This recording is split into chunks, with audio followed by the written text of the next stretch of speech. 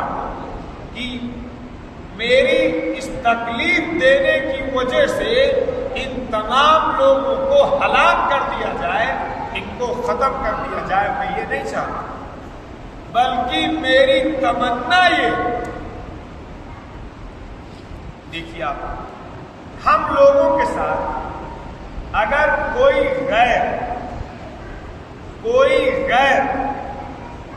تھوڑا سے ہمیں پریشان کر دے یا ہمیں دکھ پہنچا دے، تو اگر ہمارے پاس بس ہو، غیر نہیں اپنا، غیر چھوڑ دیجیے، اپنا سگا، یہ بھی کہہ رہا ہوں سگا، اگر کوئی ہمیں کوئی دکھ پہنچا دے، جس لیول پہ دکھ آقا کو غیروں نے دیا تھا کہ آپ خون سے لہو لہان ہو گئے تھے، اتنا نہیں، اگر تھوڑا سے کوئی اپنا بھائی کوئی تکلیف پہنچا دے اور کوئی غضب پہنچا دے اور اگر ہمیں پاور دے دیا جائے تو ہم اس کو کیا کریں گے؟ یہ ہر آدمی اپنے طور پر سوچتا ہے، یہ ہمارے اخلاق۔ آقا نے فرمایا میری تمنا یہ ہے، میری چاہت یہ ہے کہ خدا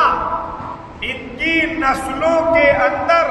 ایسے لوگ پیدا کریں، اگر یہ نالائق ہو چکے ہیں، اگر یہ ایسے کرپٹ ہو چکے ہیں، اگر یہ ایسے گندے ہو چکے ہیں، اگر یہ ایسے پلید ہو چکے ہیں کہ ان کے حق میں اللہ نے ہدایت کا فیصلہ نہیں کیا ہے اور ان کو کفر ہی پر مرنا ہے، تو میری دعا اور میری التجا اپنے پروردگار سے یہ ہے کہ ان کے کوکھ سے اور ان کی فیملی سے ایسے بچے پیدا ہوں جو بچے ایمان لائیں اور تجھے یاد کریں اور تیرے دین کا کام کریں۔ یہ تمنا آقا نے ان کی اولاد کی خیر کے لیے مانگی۔ آج ہم میرے عزیز و بزرگ دوستوں اخلاق کی کس بری پوزیشن پر ہیں آپ تصور نہیں کر سکتے۔ یہ مسلمان اور تھانے کے چکر کیسے افسوس ہو، بھائی بھائی کی لڑائی، چچا بھتیجے کی لڑائی، خاندان کی لڑائی، نالی کی لڑائی، پرنالے کی لڑائی، میڑ کی لڑائی، چند سکوں کی لڑائی، اور اس لڑائی میں یہ مسلمان چاہتا ہے کہ میں اپنے بھائی کو، میرا ہر مسلمان بھائی ہے، میں اپنے بھائی کو ننگا کر کے دکھاؤں گا، میں اپنے بھائی کو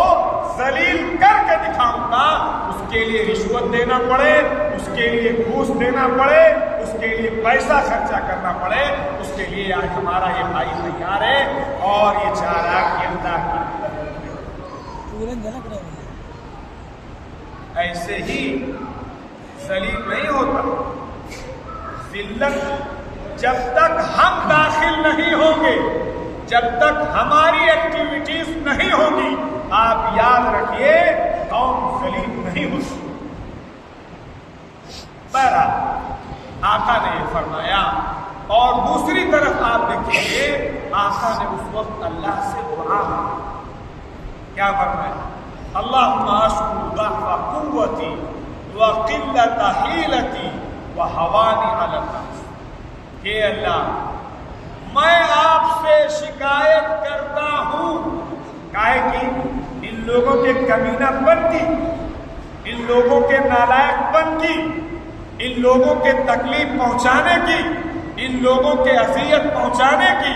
ان لوگوں کے ٹارچر کرنے کی، ان لوگوں کے دکھ دینے کی، یہ نہیں فرمایا، بلکہ فرمایا کہ اللہ میں آپ سے شکایت کرتا ہوں کہ میں اپنی کمزوری کی شکایت، اپنے اسباب کی قلت کی شکایت کرتا ہوں۔ اور اے اللہ، لمبی دعا ہے، اس میں آپ نے فرمایا کہ اللہ آپ ہمیں کس کے حوالے کرتے ہیں؟ جو ہمیں دیکھ کے منہ چڑھاتا ہے، ترشروئی اختیار کرتا ہے، اے اللہ آپ ہمیں کس کے حوالے کرتے ہیں؟ پھر آخر میں آپ نے دعا فرمائی إِن لَّمْ يَكُن بِكَ عَلَيَّ غَضَبٌ فَلَا أُبَالِي، اے اللہ میرے اوپر مجھے خون بہ رہا ہے اور مجھے ستایا گیا ہے، مجھے ٹارچر کیا گیا ہے، میرے اوپر ظلم کیا گیا ہے، لیکن اے اللہ اگر آپ ناراض نہیں ہیں، آپ خوش ہیں، فَلَا أُبَالِي، تو مجھے کسی چیز کی کوئی پرواہ نہیں۔ اس میں پیغام دیا گیا تمام کے تمام دعوت دینے والے لوگوں کو کہ اگر تم کو دعوت کے راستے میں ستایا جاتا ہے، تکلیف پہنچائی جاتی ہے، اذیت پہنچائی جاتی ہے، جملے کسے جاتے ہیں، کمنٹ کیے جاتے ہیں اور لوگ راہ راست پر نہیں آ رہے، تو کبھی تمہارے دماغ میں یہ نہیں گھسنا چاہیے کہ صاحب میں تو بڑی محنت کرتا ہوں، میں تو بڑی کوشش کرتا ہوں، میں تو صاحب بڑے تیر مارتا ہوں، لیکن لوگ یہاں کے بڑے کرپٹ ہیں، لوگ یہاں کے بڑے خراب ہیں، صاحب نہ سنتے ہیں، نہ مانتے ہیں، نہ مسجد آتے ہیں، نہ دین کی بات پر آتے ہیں۔ یہ خناس دماغ میں نہیں داخل ہونا چاہیے، بلکہ یہ کہنا چاہیے کہ اللہ ہمارے اندر کمی ہے جس کی وجہ سے لوگ ہماری بات نہیں سنتے، اے اللہ ہمارے سمجھانے میں کمی ہے، اے اللہ ہمارے اعمال میں کمی ہے، اے اللہ ہماری زبان کے اندر کمی ہے کہ ہماری زبان سے نکلنے والے بول تاثیر نہیں رکھتے ہیں، دل میں نہیں گھستے ہیں۔ یہ پیغام دیا گیا ہے اس لیے کہ آقا سے بڑھ کر دعوت کے حق کو ادا کرنے والا کوئی انسان نہیں، اس لیے میرے عزیز و بزرگ دوستوں، یہ دماغ میں میں تو ایک قصہ سنا ہے آپ کو، آپ پوری زندگی آپ کے اسی لیے میں شروع سے یہ بات کہہ رہا ہوں جب سے موضوع چلا تھا کہ آپ اپنی زندگی میں آقا صلی اللہ علیہ وسلم کی سیرت طیبہ کا مطالعہ داخل کریں، پڑھیں، آپ جانیں، آپ اخلاق و کردار جانیں۔ ہوتا کیا ہے